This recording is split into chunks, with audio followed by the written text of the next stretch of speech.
Jason, what is your one sentence review of Black Phone? You dumb fucking fart knockers. My one sentence review said this should be called White Phone because ain't nothing black being kidnapped by Ethan Hawke.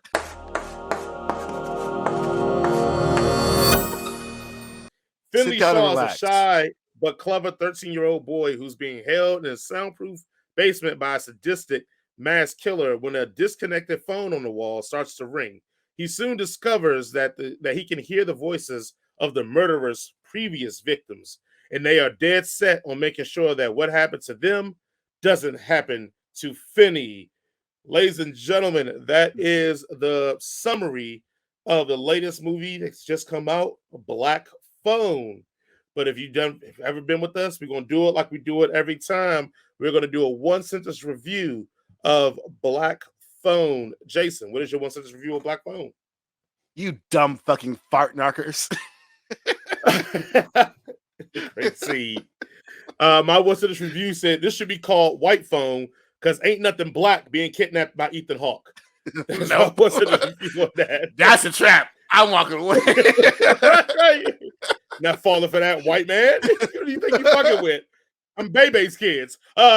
Before we start on there, we want to make sure we give a shout out to our sponsors, and this is where we will put an ad. Our sponsors are Nerd Focus. Go get you a case. Tell us how it tastes, and then for inyourfaceart.com. So, man, it's your boy Jim Shoe. Keep it a chip too, but in your face art, man. We make art, we sell art. Thank you guys for watching this video. Just want to let you know that each and every video is sponsored by inyourfaceart.com. You'll be able to check down the link in the description so you can see many of the artworks that we do, designs, t-shirts, posters, customization, all that great stuff. So thank you for joining us, man. Thank you for coming to watch this video. I hope you get a lot of great value from it, a lot of good laughs. Or go and check get you a shirt again, so you can go flirt. Hey, here we go. We all out here rhyming. Freestyling. That might have been the blackest thing that we've ever done on this show. Just want to throw that out there. Yes, so bear with us. All right, Dylon.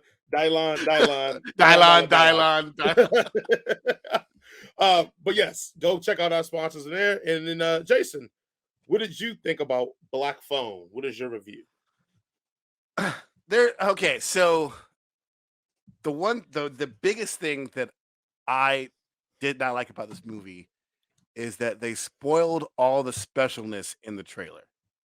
You kind of get the whole entire story in the trailer, and they do this all the time. But on the opposite hand, I really, really was engaged with this. I really enjoyed it. The child acting, some of these kids, they must have picked them right off the street. They're like, "Are you a kid? Would you like to be in a movie? Here, say these lines." I feel like if someone did that, that's exactly what happened in this movie. Yeah, that's exactly what happened in this movie. But this is one of those. I mean, I wouldn't even really consider this a horror movie. I mean, it has ghosts and shit in it, so I guess it's kind of horror, and there are some jump scares. But I really wouldn't consider this a horror movie. But still, they did something in this horror movie which they should do in every horror movie, which is have the main character learn and grow and react and enact a plan and like be smart. Fail obviously sometimes because it's about a little kid trying to escape the clutches of a child murderer. But yeah, it was really cool to see, like, especially when he starts getting the phone calls from the kids and he's trying to test out all the things they did. It's like a lot of this is trial and error. He gets the cord out and tries to, break the window down. He tries to dig out like one kid did. He learns from another kid not to go up the steps because that's the worst thing. He's going to get his ass beat. The thing that I really, really enjoyed his sister, Gwen. Her acting is give or take. But like, I just enjoy the character because that girl is about her brother. She's about that life. It was really enjoying to watch. Like when Finn was getting his ass beat, this girl, 95, not even 45-pound girl, was like, "Oh no, not the fuck you are!" Comes up, hits the boy with a rock. She gets her ass beat too, but she's about that life. I also like the father character because it's very easy that we fall into the trope of the alcoholic father.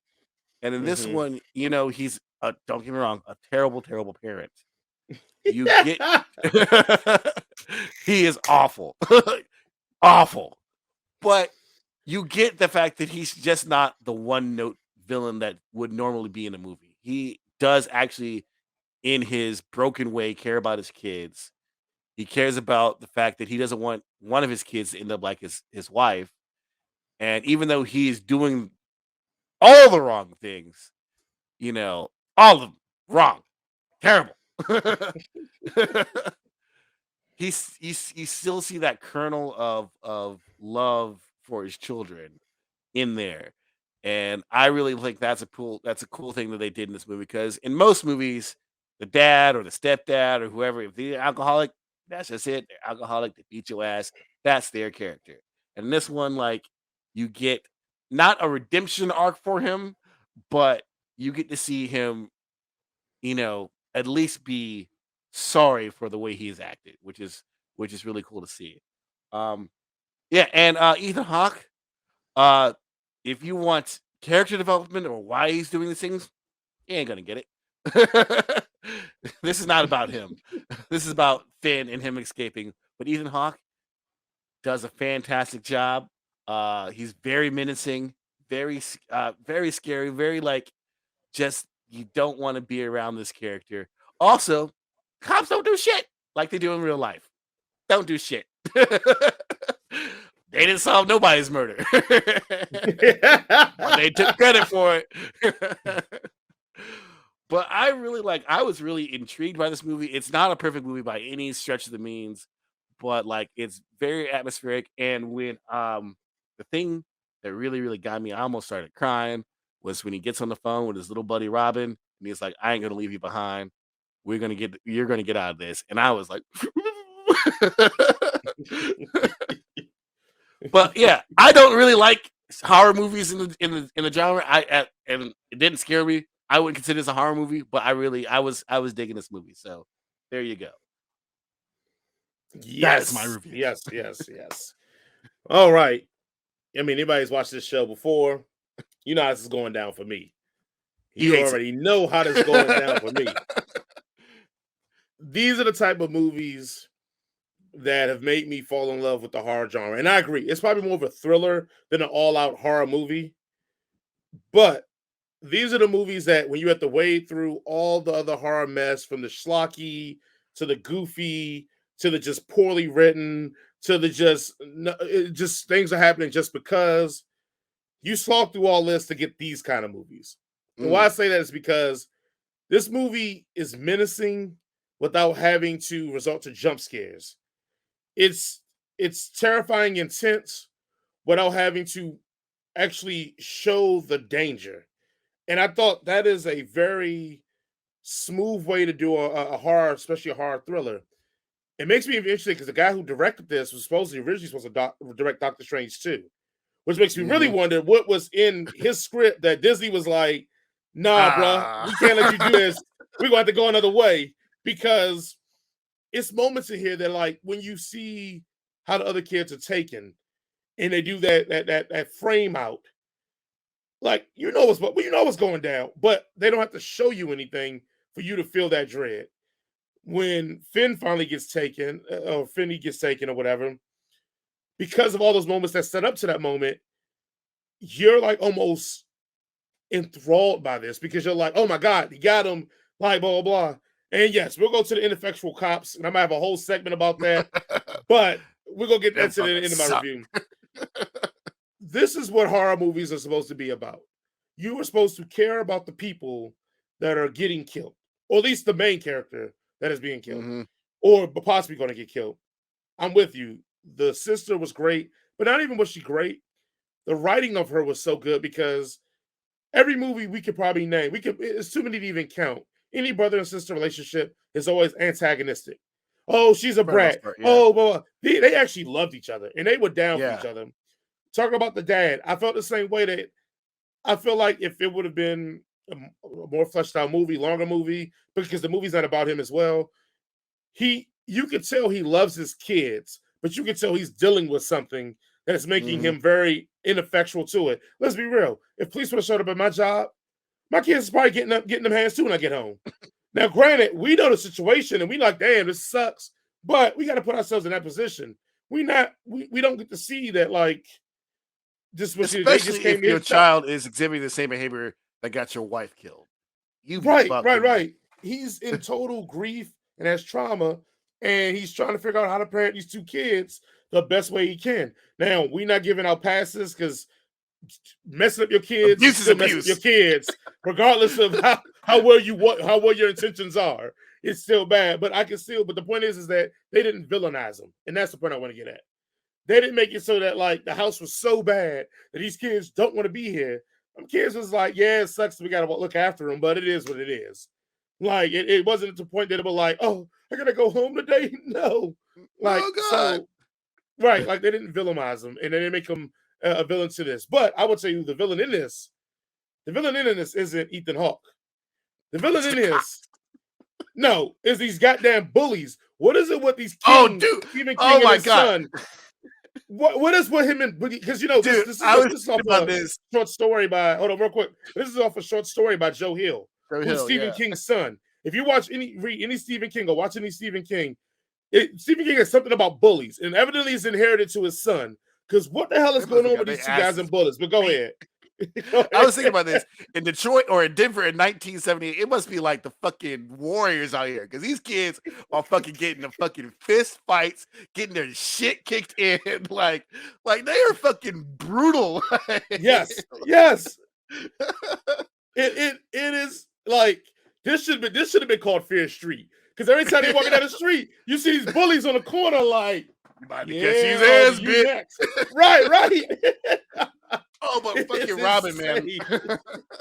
Oh yeah, Robin is a great scene early on when you first meet the Robin character. That's really, really dope. Which also leads to that whole kind of you build someone up, so when something happens to him, it makes the threat look even better.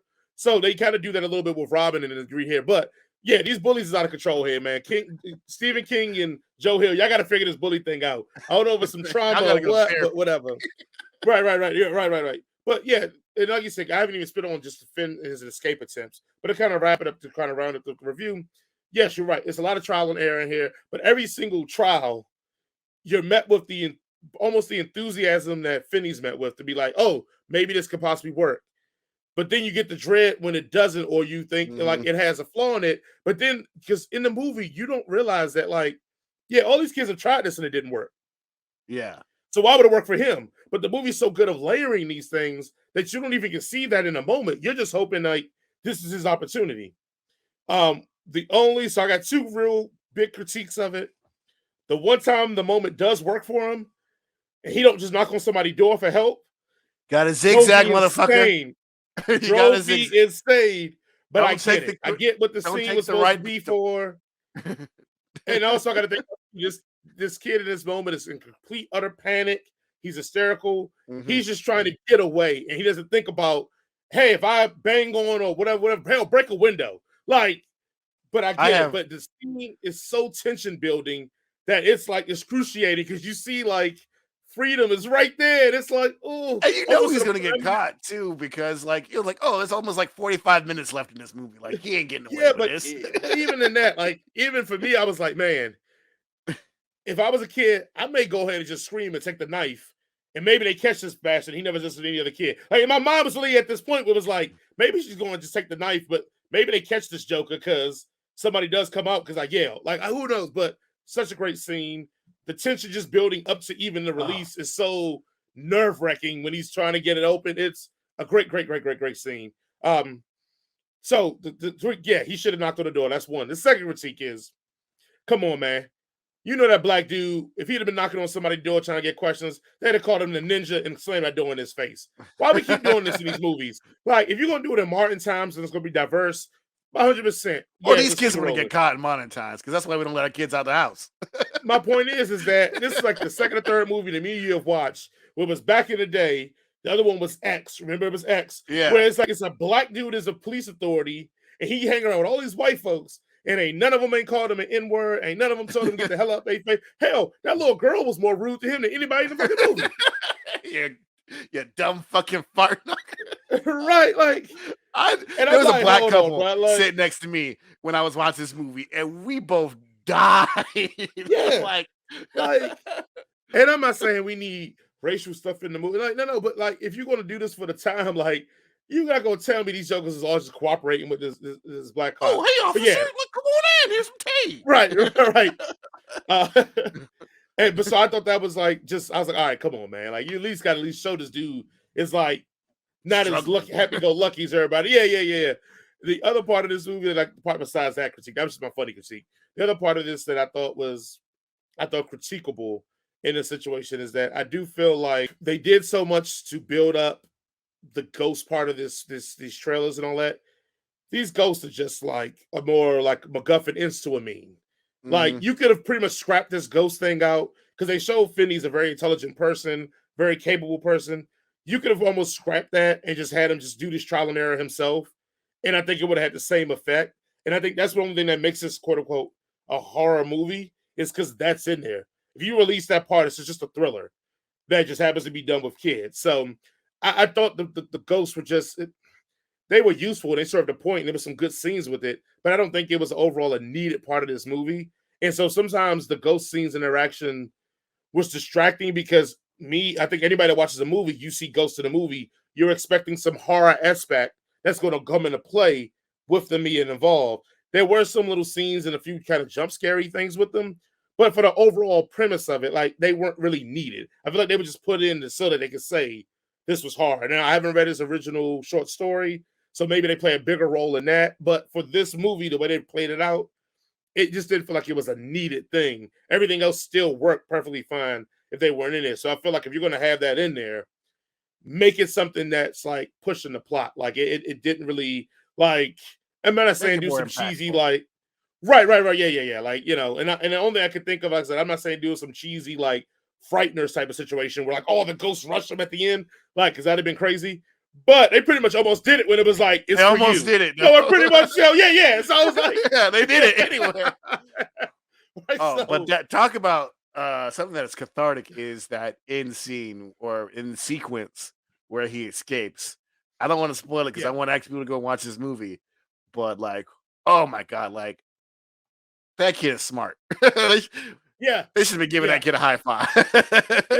Yeah.